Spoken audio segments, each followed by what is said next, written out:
If you've been trading crypto for any length of time, today's video is probably not for you. But if you're just getting started with crypto, there's a good chance that you're making a fundamental mistake with how you're setting up your trades. And it all goes back to the elementary math of fractions. Hi, I'm Doc Severson. Welcome to your 1 minute market for Thursday, June 20th. Let's see how fractions affect your crypto trades in today's market. You see, every cryptocurrency trade that you execute is a fraction. You have the numerator on top, which is the asset that you're trading, but you're also trading that asset against something else, which is the base currency identified in the denominator. BTC USD, for example, is trading Bitcoin versus the US dollar. Confused? This is really not a new concept. Every time you go to the grocery store and buy something like Oreo cookies, you're making a trade. You're trading Oreos for dollars or euros or yen or whatever your base currency is, in this case, Oreo versus the US dollar. Buying Bitcoin is a simple exchange, typically at a fiat broker where the fraction is the number of Bitcoin that you're going to purchase versus the denominator or base currency, which is dollars, euros, yen, won, whatever you use. And for the most part, these sovereign currencies don't move around all that much due to their size and liquidity. Here's the euro versus the US dollar on a weekly chart, which is known as a currency pair. Yes, this pair moves, but the actual realized volatility day to day is relatively small if we compare it versus crypto assets.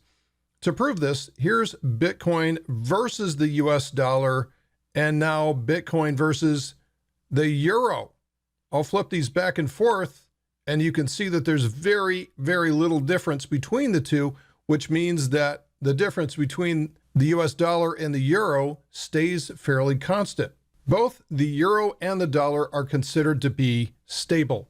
The point that I want to make here is that when you're trading crypto assets, every trade is a fractional relationship. The numerator being the asset traded, and the denominator is the base currency.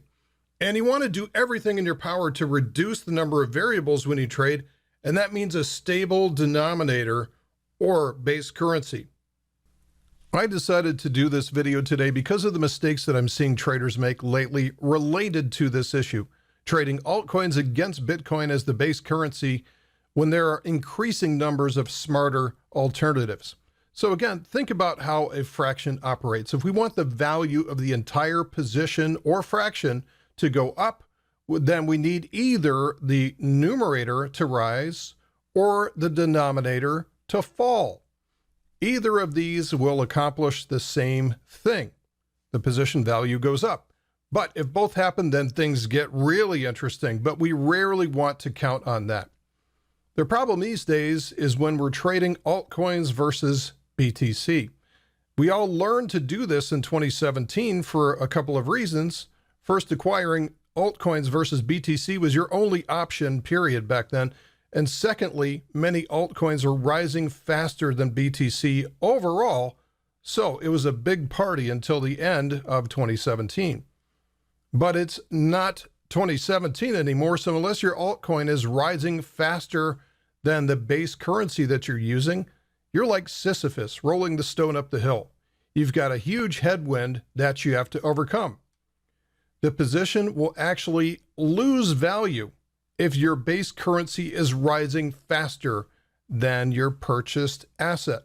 To prove this, let's look at Cardano, which is still considered an altcoin even though it's in the top 10. If you use BTC to acquire this, this is what the chart looks like. With BTC in the denominator and rising fast, it doesn't have a chance unless Cardano rallies faster than BTC, which few assets are doing these days. Now we're going to compare Cardano versus the US dollar.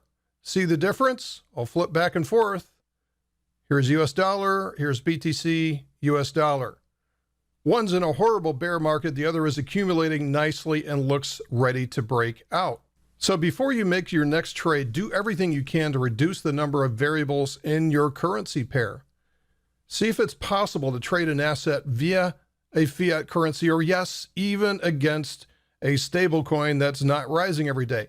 More and more exchanges are featuring the ability to trade against a stable asset.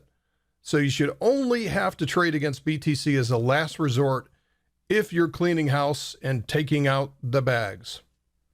Thanks for tuning in to today's 1 Minute Market. Let me know what you think in the comments below, and we'll see you in the next edition of 1 Minute Market here at Ready, Set, Crypto.